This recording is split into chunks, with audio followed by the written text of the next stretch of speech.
Bonjour à tous et merci de nous retrouver pour Matin Bonheur. Nous sommes mercredi aujourd'hui. On est très heureux de vous retrouver pour un autre numéro de votre matinale, la seule et unique de Côte d'Ivoire. Aujourd'hui, nous aurons dans cette émission deux docteurs.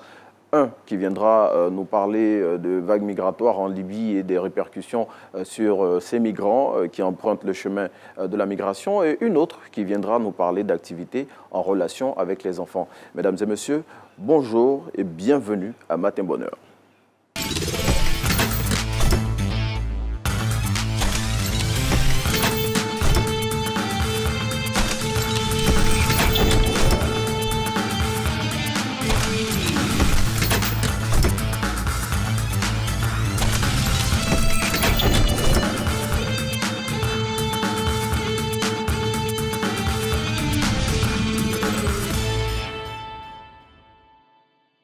Docteur Danielle Kié, qui est pharmacienne, et avec elle aujourd'hui, on va parler d'un sujet relatif justement aux enfants qu'on a vu en train de courir tout à l'heure avec le coach Diabaté. Docteur Kié, qui fait partie de l'Ordre des pharmaciens de Côte d'Ivoire et qui est la présidente de la commission Écoute, Entraide et solidarité. Bon, en même temps, ça rejoint ce dont on va parler. Écoute, entraide, solidarité. Et, vous, la solidarité, vous l'exprimez à l'endroit des enfants avec vous. Aujourd'hui, on s'intéresse aux tout-petits pour lesquels vous faites une activité d'accompagnement. C'est quoi exactement? Déjà, bonjour, docteur Kié. Bonjour. Merci d'être venu sur le plateau de Matin Bonheur pour l'illuminer ce matin. Merci. Dites-nous. C'est gentil. C'est un vrai bonheur d'être à Matin Bonheur. Merci. Alors, les enfants, nous effectuons des activités avec eux. Et nous nous sommes rendus compte qu'il y avait beaucoup de lacunes. Donc, on a fait des constats et qu'on pouvait donner de notre temps. Donc, pour les aider à atteindre certains objectifs. Et c'est en cela que je me suis rapprochée de l'ONG ODD, Objectif de développement durable, créé par le pharmacien Stéphane Conan et Kwame Roland, que je salue au passage. Et donc, avec eux, nous avons certains objectifs à atteindre. L'éducation de qualité pour tous, la santé et le bien-être, l'éveil aux matières scientifiques et entrepreneuriales, et aussi s'exprimer en public. Mais tout cela, comment ça se passe, l'organisation de tout ce que vous venez de citer Alors, avec les enfants? Déjà, quels sont les enfants qui sont ciblés et comment vous organisez tout cela? Donc, nous avons commencé avec les enfants du quartier de Cocody vers la Locodrome, parce que justement, Roland habite à côté. Et donc, les enfants venaient spontanément vers lui. Il leur apportait un soutien scolaire. Et donc, je me suis joint à eux. Comment ça se passe en termes de soutien scolaire? C'est quoi le... Alors, c'est des enfants de tous âges. Donc, du CP au CM2. Donc, on s'est rendu compte justement que les enfants avaient beaucoup de lacunes. Donc, nous avons repris les bases, les fondamentaux donc de l'alphabet. C'est un vaste programme, hein? C'est un vaste programme. Donc, on les divise selon l'âge, selon les classes. Il y en a qui font du coloriage, mais tout ça de façon très ludique. Et les CM2, avec les examens, justement, nous avons mis l'accent sur les examens et nous avons fait un appui très pour pouvoir réussir tous. Et dans le programme que vous leur proposez, eh bien, il y a l'esprit entrepreneurial que vous proposez de leur inculquer. Est-ce que les enfants réagissent véritablement à cela? On n'y est pas encore, parce que justement, il y avait tellement de lacunes que nous sommes revenus aux bases. Mais ce dont j'ai oublié de parler, c'est justement la familiarisation avec les nouvelles technologies.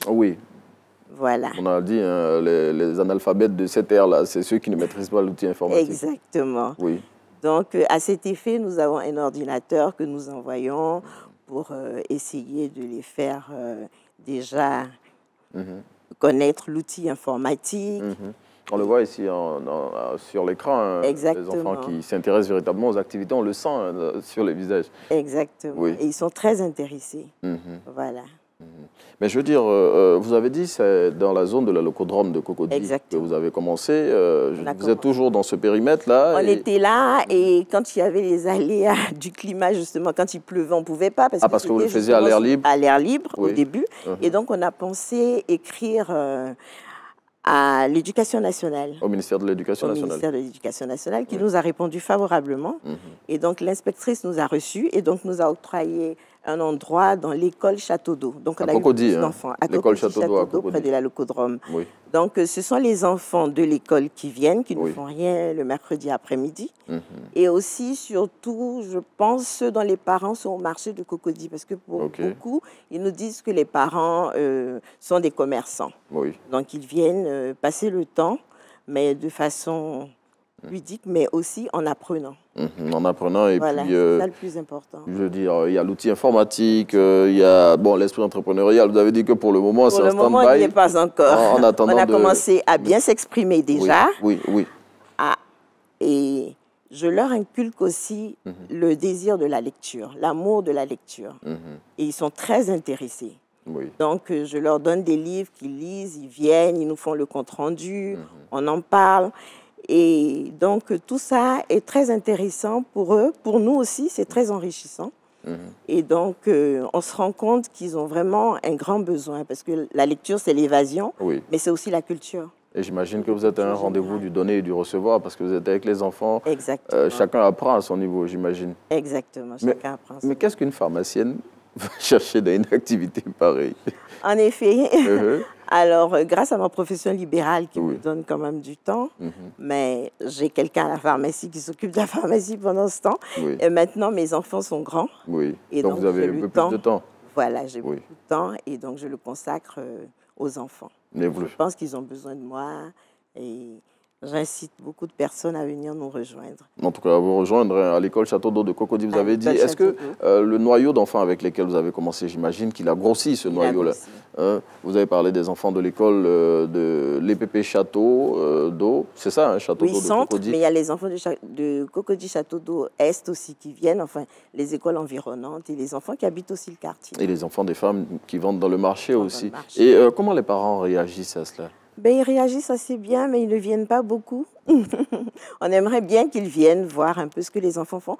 Mais les enfants ramènent souvent ce qu'ils font à la maison. Parce que je veux leur montrer qu'on travaille vraiment et que c'est vraiment sérieux. Et donc, pour l'éveil scientifique, par exemple, il y a des personnes qui viennent nous aider, des pharmaciens. Donc, nous avons fabriqué des parfums, juste avec des feuilles de ylang-ylang, de l'extrait avec un peu d'alcool. Nous avons aussi fait des savons. Il y a des pharmaciens qui sont venus. Ils ont vu la saponification. On a gardé, on est revenu avec les savons. Nous avons fait des gâteaux, parce que les gâteaux, c'est aussi de la chimie. C'est un mélange de composants liquides, semi-liquides, solides, et qui, à une certaine température, donne une forme solide, agréable au goût. Donc, on a fait les gâteaux, ils ont mangé. On porte des blouses pour les familiariser avec tout le matériel scientifique adapté à leur âge, bien sûr. Et les enfants, ils viennent spontanément ou bien il faut aller les chercher à chaque fois? Non, pas du tout. Ils viennent spontanément. Ils viennent même avec des petits frères qui sont beaucoup plus jeunes. Et donc, vraiment, c'est un vrai bonheur de les recevoir. Au début, je me suis dit, bon, peut-être que c'est parce que j'envoie toujours des gâteaux et tout ça à la fin. Ouais, bon, les enfants, ils aiment bien ça. Je ne crois pas, parce que quelquefois, je n'en vois pas, justement. Et il faut leur dire que ce n'est pas ça l'essentiel, mais c'est plutôt pour le travail qu'on vient. Ils réclament. Mais là, on va entrer dans la période des vacances, sinon on y est déjà. J'imagine que vous allez être assaillis d'enfants. Non, justement, on va les laisser se reposer. Ah ouais? Oui, pendant un mois, et puis on va reprendre l'activité après. Avant la reprise des cours. Donc ce soir, justement, on a la fête avec les enfants. On va essayer de faire des quiz, de voir ce qu'ils ont retenu pendant tout ce temps.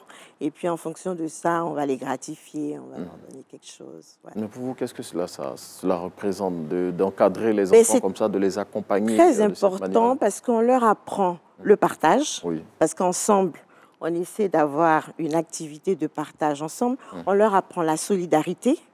On leur apprend aussi à s'exprimer en public. À s'exprimer en public. Donc, je ne réponds pas aux questions qui n'ont pas une phrase correcte, avec un verbe.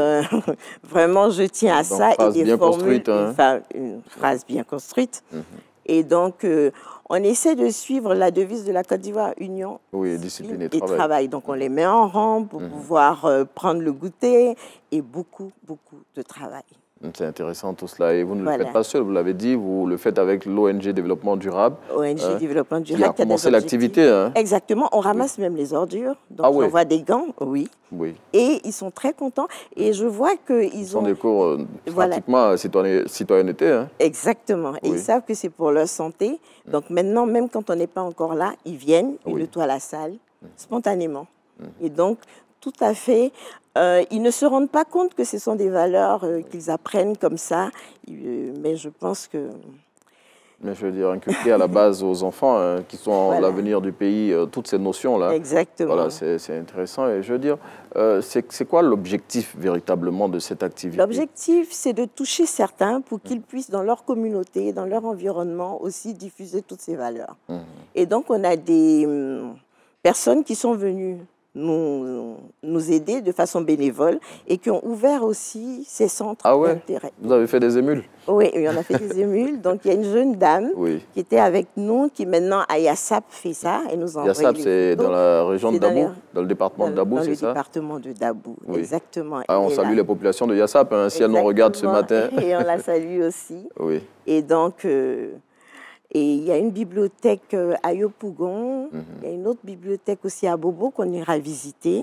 Parce que vraiment... Franchement, vous avez fait des émules. C'est justement l'objectif de cette activité-là. Faire en sorte que, vous avez dit... D'inspirer d'autres. Oui, inspirer d'autres personnes. Pour que ça touche tous les quartiers d'Abidjan, toutes les villes de la Côte d'Ivoire. Donc on a commencé par Cocody, mais je pense que l'année prochaine, on va essayer de s'étendre un peu pour pouvoir diffuser toutes ces informations.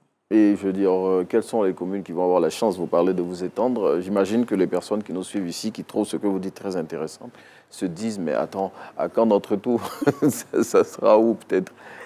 C'est avec les gens qui viennent, et avec la proximité. Donc, s'il y a des gens qui veulent nous rejoindre, nous sommes là. Et donc, ils viennent et qu'on les accompagne pour ces ateliers-là.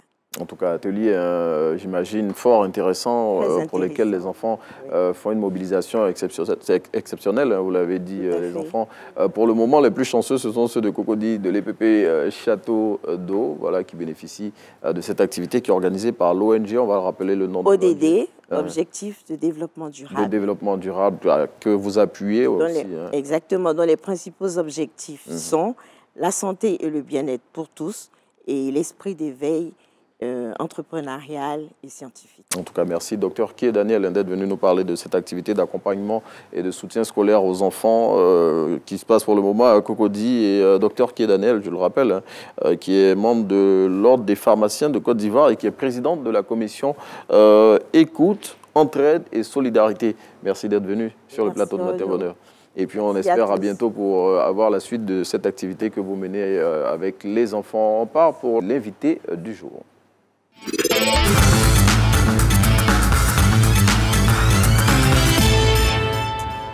Bonjour Docteur Kie. Bonjour. Merci de venir nous éclairer encore sur cette question relative aux vagues migratoires dans des subsahariens vers la Libye. Aujourd'hui avec vous, on va s'intéresser à l'itinéraire malien.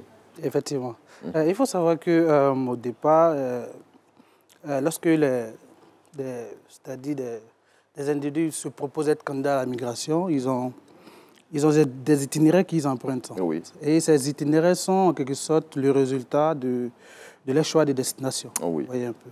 Et donc on a plus ou moins... la destination, c'est la Libye. Voilà, la destination, c'est la Libye. Bon, on peut essayer de généraliser, par exemple. C'est-à-dire, on a 3 itinéraires. On a l'itinéraire côtier qui transite par le Ghana, le Togo et le Bénin, en allant vers le Nigeria, le Niger, pour aller en Libye. On a l'autre itinéraire aussi, passant par le Ça doit être laborieux, hein, Ghana, Togo, Bénin, et puis, Niger. Voilà, Niger, effectivement. On a aussi l'itinéraire burkinabé, où on transite par le Burkina pour atterrir à Agadez, donc au Niger. Et on a le 3e qui est l'itinéraire malien. Voilà. Et donc, qui est normalement celui le plus simple, hein.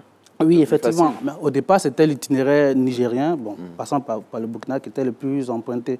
Maintenant, on va voir qu'il y aura une politique mise en place qui va plus ou moins contraindre les migrants et c'est-à-dire les acteurs du milieu à pouvoir récomposer leurs choix. Et donc, on verra que dans les années... Cette politique en question, c'est quoi au niveau du resserrement des passages? Il faut savoir qu'il y aura un financement de l'Union européenne. On aura la visite aussi d'Angela Merkel au niveau du Niger, c'est-à-dire en 2016, surtout en octobre 2016, qui va plus ou moins resserrer les boulons. Il va fermer carrément. Pas carrément, mais voilà. Et donc, du coup, on va voir, c'est-à-dire le choix qui sera plus porté sur le Mali. Et donc, le Mali sera l'itinéraire beaucoup emprunté par les migrants parce qu'il faut savoir que là-bas, c'est vrai qu'il y a des restrictions, mais qui sont plus ou moins allégées. Vous voyez un peu. Et donc, à partir du Mali, il y a, par exemple, Bamako, c'est-à-dire que la capitale. On a des itinéraires qui vont dans le sens du Sénégal ou de la Mauritanie. On le voit ici, hein, sur effectivement, la carte proposée par la réalisation. Voilà. Et il faut savoir qu'au départ, les Ivoiriens tentaient leur chance au niveau du Sénégal, par exemple, à travers les bateaux de pêche sénégalais. Et au fur et à mesure, ils vont progresser pour aller vers la Mauritanie. Et en Mauritanie aussi, ils vont, c'est-à-dire procéder dans la même logique. Et il faut savoir que ceux qui vont beaucoup échouer vont se constituer en communauté au niveau de la Mauritanie, par exemple. Et il faut savoir que la plupart de ces migrants ivoiriens auront un profil instruit. Et donc, ils vont s'investir dans l'activité éducative. Voilà, donc le secteur... En Mauritanie. Donc, c'est-à-dire le secteur de l'éducation privée mauritanien sera plus ou moins monopolisé par la communauté ivoirienne. Donc les cours de renforcement, les établissements privés et tout ça. Voilà, donc vous voyez. Et donc, voilà, ça c'est l'autre itinéraire. Voilà. Donc après, on a l'itinéraire dans l'autre sens, qui est l'itinéraire malien transitant par Gao. Vous voyez un peu. Et lorsqu'on procède dans cet itinéraire, c'est-à-dire là-bas, on a aussi 2 itinéraires pour aller, c'est-à-dire en Algérie. Donc, on a l'itinéraire depuis Gao qui s'oriente vers Timianouine, en passant par Kidal. Et on a un autre itinéraire qui va directement c'est-à-dire à Khalil. Voilà. Donc, il faut savoir que la plupart des passeurs vont plus choisir l'itinéraire de Khalil que l'itinéraire de Timianouine, parce que Timianouine, on passe par Kidal, qui est plus ou moins, c'est-à-dire un trajet composé des groupes extrémistes qui siègent là-bas et qui plus ou moins bouleversent un peu, c'est-à-dire voilà, effectivement. Or, contrairement à Khalil, là-bas, on a plus une forme de flexibilité où on a, c'est-à-dire le groupe indépendantiste malien, qui est le MNLA, voilà, qui gère plus ou moins ces parties-là. Donc, du coup, on a une certaine flexibilité de la mobilité des migrants. Est-ce que cette flexibilité-là n'est pas due aussi peut-être à la complicité que ce groupe-là entretient avec les réseaux de passeurs? Effectivement, il faut savoir qu'il y a des droits de passage qui sont enclenchés. C'est ce qui expliquerait cette flexibilité-là. Effectivement. Donc, les migrants sont dans cette obligation de pouvoir payer ces droits de passage-là. Qui permet aussi à ce groupe de pouvoir, c'est-à-dire renforcer l'économie, afin de pouvoir, c'est-à-dire toujours asseoir leur autonomie sur la zone. Leur autonomie et puis leur politique indépendantiste, vous voyez un peu. Et donc, on est un peu dans cette logique-là. Voilà. Et vis-à-vis de ça, on a aussi les migrants qui tentent plus ou moins à répondre vis-à-vis de ces contraintes structurelles-là. Voilà. Il y a... par exemple, certains migrants qui ont cette volonté de ne pas payer ces droits de passage-là. Parce qu'il faut savoir qu'avant que ces migrants puissent s'investir sur ces trajets, ils ont d'abord leurs passeurs satellites, c'est-à-dire ceux qui sont déjà établis sur le terrain d'immigration, qui leur conseillent de ne pas payer, c'est-à-dire ces droits de passage. En empruntant le circuit que vous aviez expliqué la dernière fois, les arrivées à payer, arrivées assurées et tout cela. Mais le trajet malien, il est différent du trajet libyen. C'est très, très différent. Voilà, c'est très différent. Et là, dans cet univers-là, on a juste la modalité d'arriver payé. C'est-à-dire vous payez et puis vous circulez. Vous voyez, parce qu'on considère que ce sont des territoires qui sont moins à risque que les territoires libyens. Voilà. Et donc, je revenais sur mes propos en disant qu'il y a des migrants qui décident de ne pas payer ces droits de passage-là. Et donc, ces migrants-là sont soumis à des violences au départ qui minimisent, et puis au fur et à mesure, on a cette échelle de violence qui s'abat sur eux et qui les contraint à modifier leur comportement, orienté vers le fait de pouvoir, par exemple, c'est-à-dire voler les autres migrants. Oui. Vous voyez un peu. Donc, en eux-mêmes, il y a des cas de vol. Ah, mais oui, voilà. Et là, il faut savoir que l'une des réponses aussi des migrants, c'est la constitution des groupes de départ, afin de pouvoir minimiser les risques sur le terrain. C'est-à-dire, par exemple, avant de quitter, c'est-à-dire les territoires d'émigration, donc les pays d'origine. Donc pour ceux qui partent par exemple de la Côte d'Ivoire. La Côte d'Ivoire, ils se mettent en groupe, ils ont soit un même coxeur, bon, un même passeur. Un même passeur, hein, c'est le passeur qu'on appelle le coxeur. Le coxeur, effectivement. Donc ils se mettent en groupe de 5 ou de 10 afin de pouvoir créer des formes de solidarité entre eux et minimiser les risques. Ou bien on a d'autres cas de figure où sur le trajet, surtout même le cas le plus intéressant, c'est à l'intérieur c'est-à-dire des camions de transport, on a cette promiscuité, la promiscuité qui, dans le fait de s'asseoir dans ces camions-là, qui crée des tensions. Oui. Et ces tensions-là peuvent déboucher sur des conflits. Et ces tensions-conflits aboutit vers la constitution des groupes de défense. Ils ne sont pas liés à la peur de l'inconnu, aux risques qui sont pris, qui normalement devraient créer des tensions aussi. Oui, il y a aussi ça, mais en réalité, le fait même de s'asseoir même parce qu'on met, c'est-à-dire on met les migrants par cinquantaine dans les camions, où ils n'ont même pas la possibilité de s'asseoir même. Oh là là. Donc, effectivement, c'est vraiment... voilà. Et donc, ça crée des tensions entre les migrants et qui crée des groupes d'opposition. Et ces groupes d'opposition-là, qui sont des groupes d'opposition ethniques, soit religieux ou nationalitaires, se constituent en groupes de migrants circulatoires. C'est-à-dire, à travers ces tensions-là, ils se constituent en groupe. Et ça les permet de pouvoir circuler, de pouvoir minimiser les risques dans le trajet. En parlant de risques, tout à l'heure vous avez évoqué les groupes qui occupent certaines parties du Mali. Bon, aujourd'hui ça tend à s'améliorer. Donc au niveau de ces groupes-là, vous avez parlé du MNLA par exemple qui entretiennent certaines complicités avec des réseaux de passeurs. Mais pour la zone de Kidal, puisqu'elle est forcément empruntée aussi pour ceux qui se rendent en Mauritanie, comment ça se passe ? Est-ce qu'il y a des risques d'enlèvement? On a été, dans la presse, on a vu des témoignages de migrants ivoiriens pour certains qui ont perdu la vie. Comment ça se passe sur place? Oui, effectivement, il faut savoir que dans ma lancée d'enquête, lorsque je suis arrivé au niveau de la ville de Tamaracet, qui est au sud de l'Algérie, j'ai eu à recueillir des témoignages auprès des migrants guinéens. Parce qu'il faut savoir que le trajet malien est beaucoup emprunté par les migrants guinéens, effectivement. Et donc, il y a un migrant guinéen qui me disait, par exemple, qu'il a été enlevé sur le trajet de Kidal, où il a été intégré dans des groupes extrémistes afin de pouvoir, vous voyez, un peu... voilà. Donc, les groupes extrémistes profitent des migrants pour recruter des combattants aussi. Effectivement, pour recruter des combattants, et donc ils étaient obligés de pouvoir apprendre... le maniement des armes et tout cela. Voilà, effectivement, donc cette idéologie afin de pouvoir... c'est-à-dire accomplir leur logique.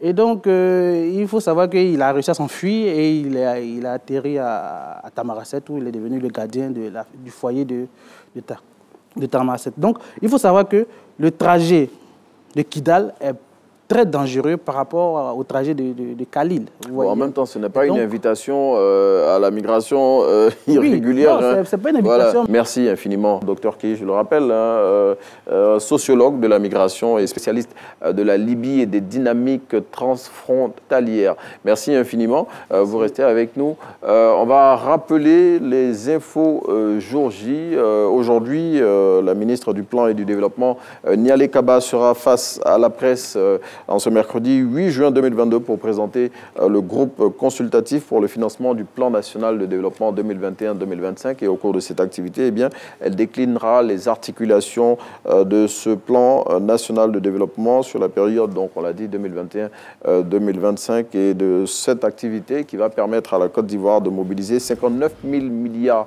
de francs CFA pour déployer ce plan national de développement. Et aujourd'hui également se referme le séminaire sur les constats d'accidents sur la voie publique organisé par l'Association des sociétés d'assurance de Côte d'Ivoire, séminaire qui s'est ouvert hier. Merci à toute l'équipe technique qui a piloté cette émission. Merci à Adé, la seule femme parmi les cadreurs ce matin.